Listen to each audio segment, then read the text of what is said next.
Okie dokie, my beautiful readers. Sorry that this video is late, because it is. So today we will be talking about the Amazon First Reads choices for March 2019. So this month's choices are all adult reads.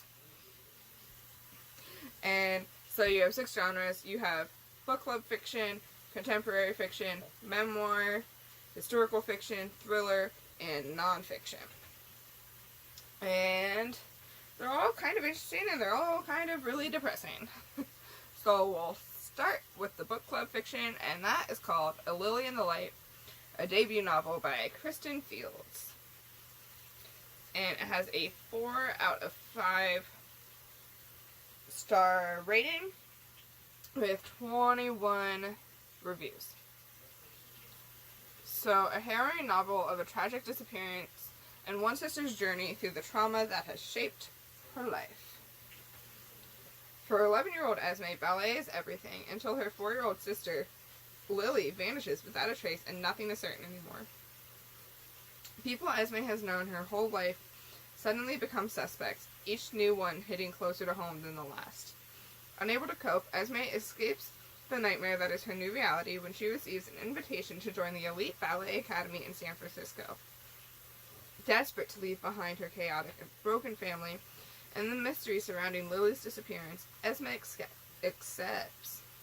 8 years later, Esme is up for her big break, her first principal role in Paris, but a call from her older sister shatters the protective world she has built for herself, forcing her to revisit the tragedy she's run from for so long. Will her family finally have the answers they've been waiting for?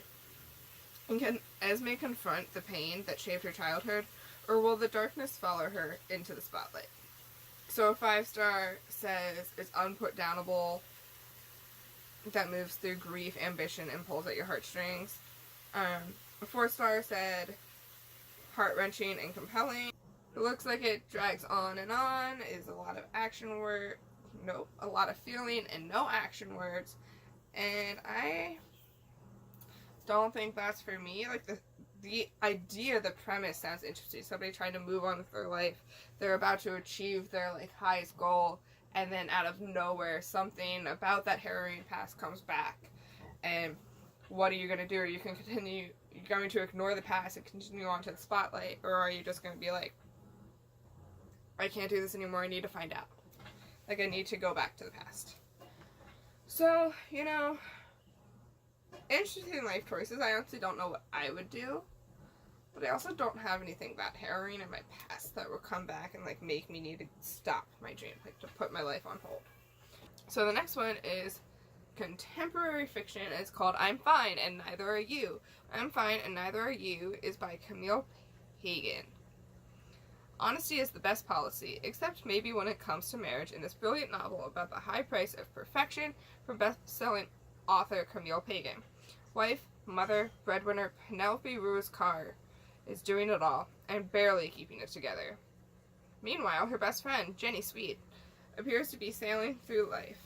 As close as the two women are, Jenny's passionate marriage, pristine house, and ultra-polite child stand in stark contrast to Penelope's underemployed husband, Sanjay, their unruly brood, and the daily grind she calls a career. Grass is always greener. Then a shocking tragedy reveals that Jenny's life is far from perfect. Reeling, Penelope vows to stop keeping the peace and finally deal with the issues in her relationship. So she and Sanjay agree to a radical proposal. Both will write a list of changes they want each other to make, then commit to complete and total honesty. What seems like a smart idea quickly spirals out of control, revealing new rifts and even deeper secrets. Okay, I'm sorry, but where did you think that was a good idea? Like, when were you like, yes, somebody writing a list about things they don't like about me, and I'm gonna promise to commit them. Just no. That's not how you have a relationship. I'm 23 and know that that's not how you have... Yeah, okay. I'm 23 and know that that's not how you have a relationship. Like, and you're married and a mother and a woman. Where did you get your idea of relationships?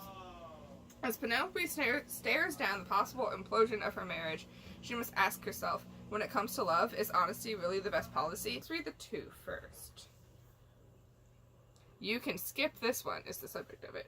Showed promise, but it was ultimately boring. I kept reading because I felt like something important was going to happen. It never did. I couldn't like any of the characters, dragged on, and it all wrapped up in a perfect little bow. Kind of unrealistic and unrelatable. Wait, how does it end well when you have no idea how to actually have a good fucking relationship? Yeah, okay, that just turned me off of this book because things don't end all happy dandy. And no, especially if you were like that misled about how to fix problems in your relationship. That's not how you fix things. An honest novel with important, tough issues. Okay, yeah, like relationship problems are big, tough issues. Like finding your happiness when you were doing so much is hard. And okay, so I respect that.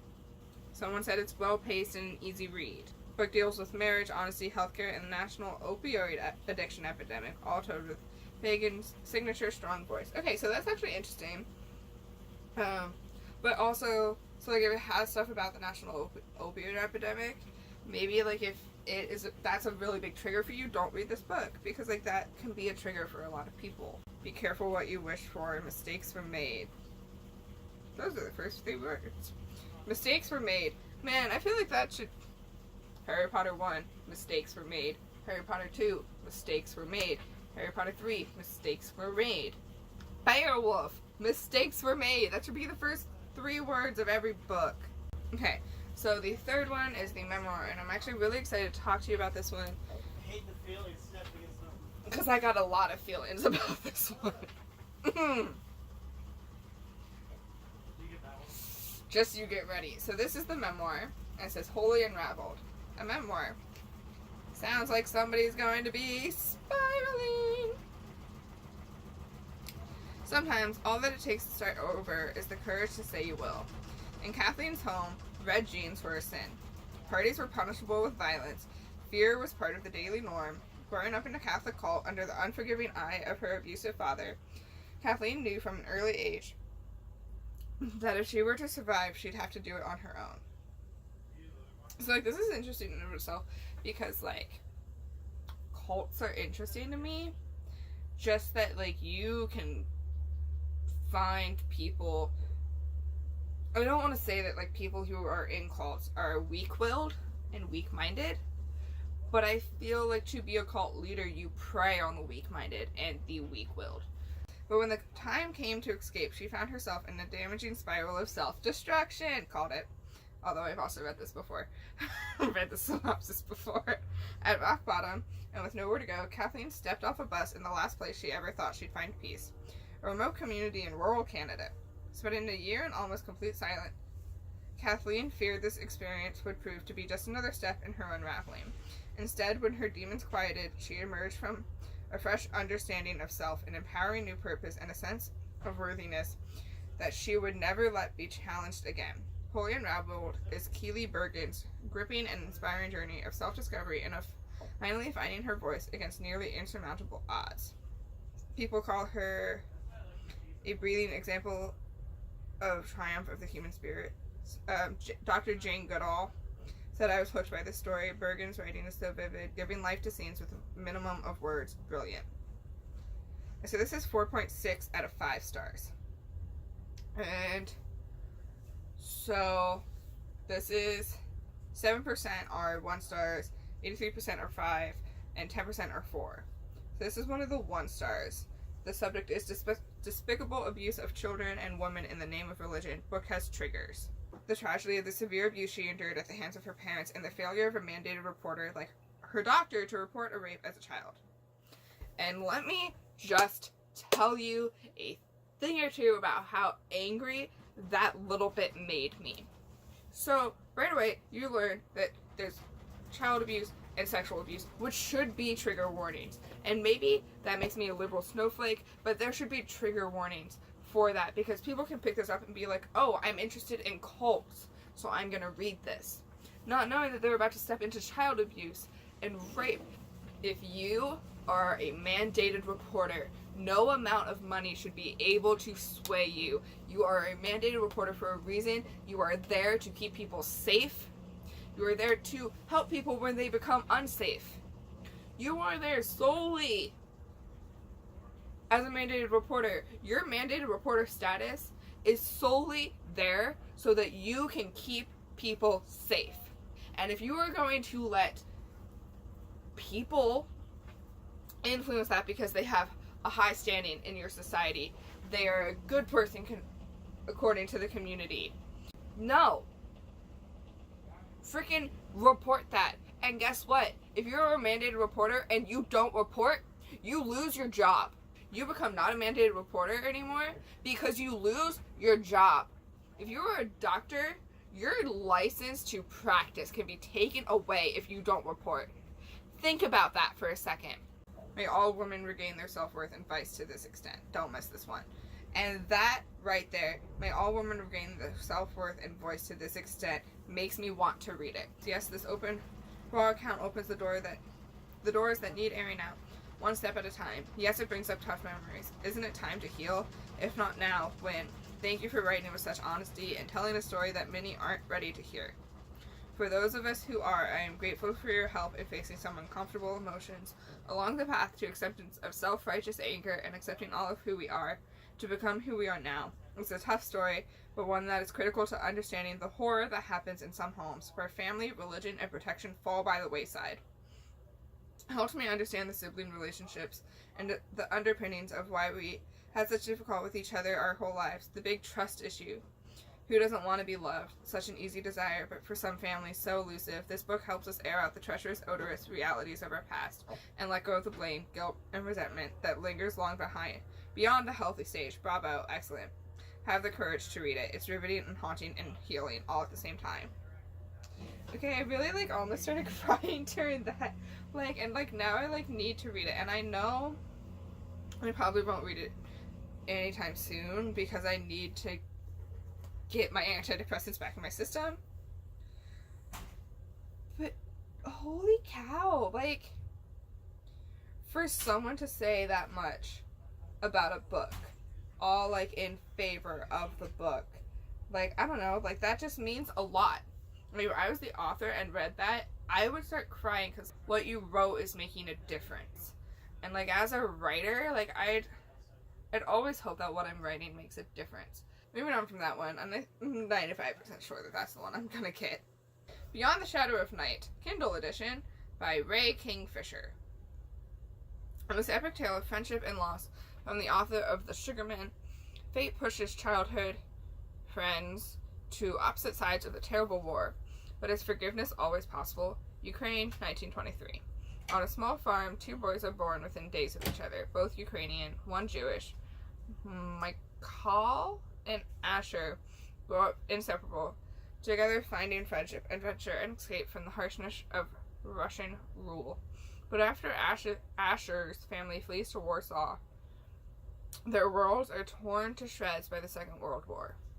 The war brings cruelty to both boys. Although Asher finds love in Warsaw, the city is far from the haven his family sought. Meanwhile, Mikhail becomes a victim of the bitter struggle for Ukraine. But worse follows in the shape of the Treblinka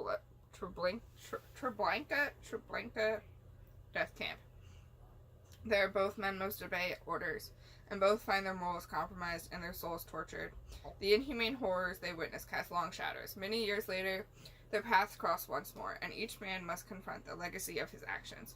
When the darkest of secrets can no longer be kept hidden, can their friendship survive the final reckoning? And so, I'm just going to be honest, guys. I will not read this book because I cannot and will not read World War II, World War I, Vietnam, Cold War, Korean War literature that is written by a modern day author who had no experience in that time. If you were a child during Nam or Cold War, okay, that's different. Because you did experience it a little bit. You saw the stuff on the TV as it was happening. But if you did not live through any of it, and this man did it. He didn't live through World War II.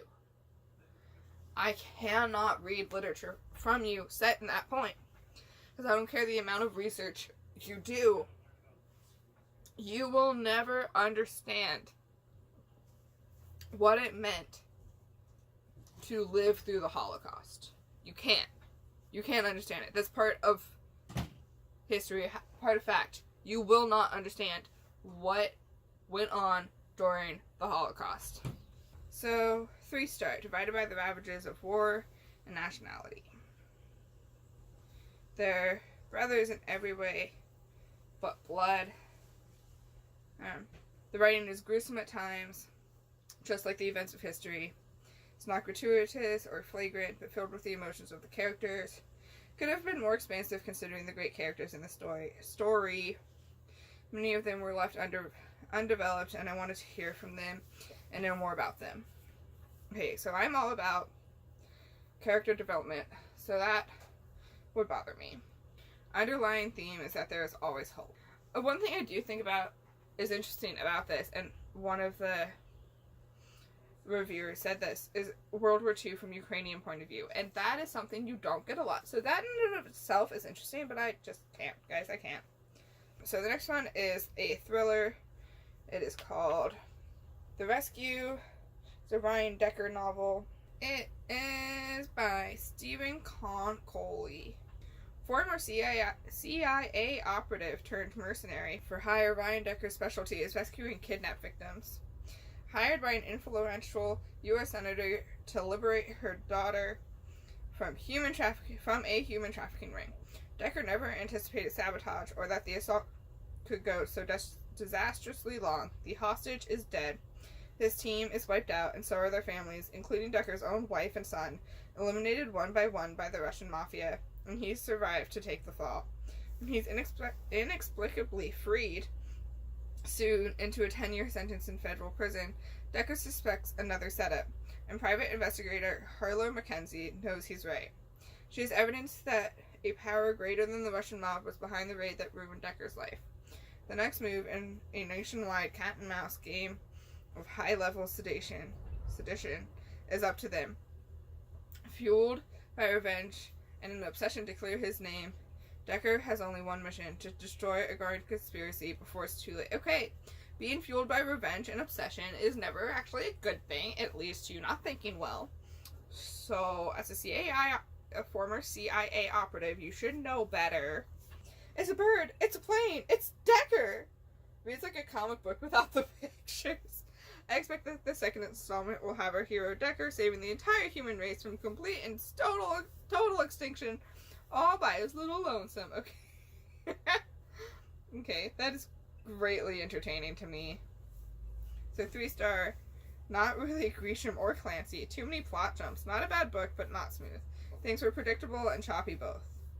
Okay, so this one is nonfiction.